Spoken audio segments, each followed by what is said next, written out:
दोस्तों आज की इस वीडियो में हम बात करेंगे एजिथ्रोमाइसिन के बारे में। एजिथ्रोमाइसिन एक एंटीबायोटिक मेडिसिन है। यह एक मैक्रोलाइड ग्रुप की एंटीबायोटिक होती है। एंटीबायोटिक्स को अलग अलग ग्रुपों में बांटा गया है, जैसे कि पेनिसिलिन ग्रुप होता है, सेफलोक्सिन ग्रुप होता है, वैसे ही एक ग्रुप होता है मैक्रोलाइड एंटीबायोटिक। तो एजिथ्रोमाइसिन मैक्रोलाइड ग्रुप की एंटीबायोटिक होती है। एक एंटीबायोटिक और होती है, इसका नाम है एरिथ्रोमाइसिन। यह भी मैक्रोलाइड ग्रुप की एंटीबायोटिक होती है।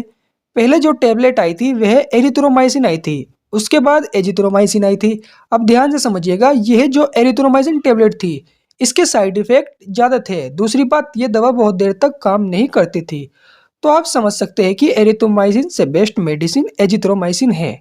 ये जो टेबलेट एजिथ्रोमाइसिन है ये अलग अलग ब्रांड नेम से मिलती है, जैसे एजी नाम से मिलती है, एजीमैक्स नाम से मिलती है और एजिथ्राल नाम से मिलती है।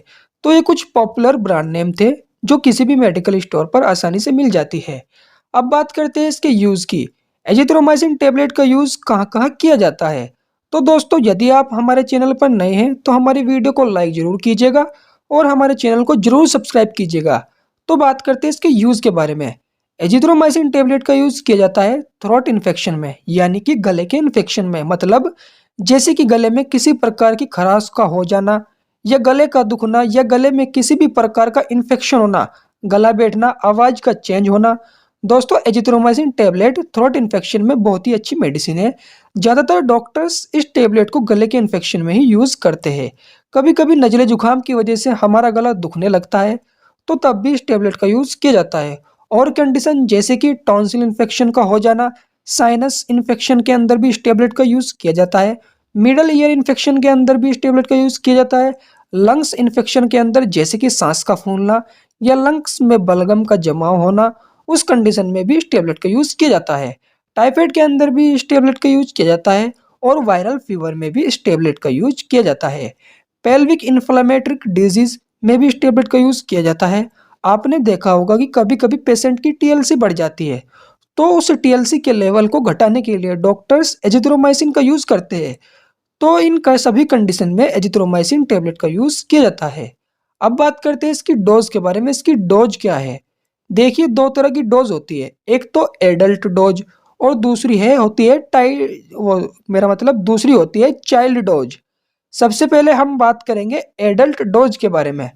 एडल्ट डोज का मतलब होता है दिन में एक बार लेना।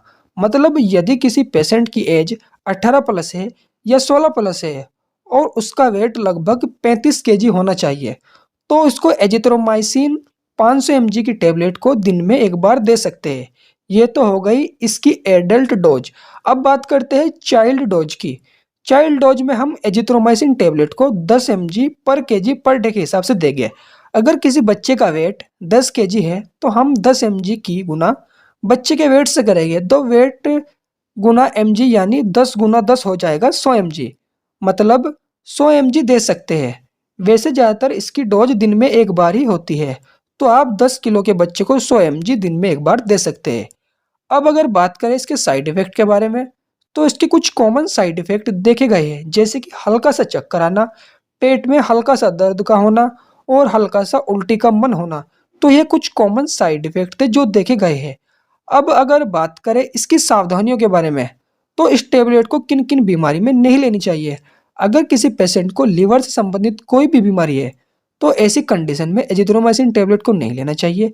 दिल से संबंधित कोई भी बीमारी में भी, और पीलिए में और आंतों में सूजन हो, तो इन कंडीशन में इस टेबलेट को अपने डॉक्टर्स की सलाह के अनुसार ही इसका इस्तेमाल करें। तो दोस्तों आपको ये हमारी वीडियो कैसी लगी हमें कमेंट में ज़रूर बताइएगा। और यदि आप हमारे चैनल पर नए हैं तो हमारी चैनल को ज़रूर सब्सक्राइब कीजिएगा।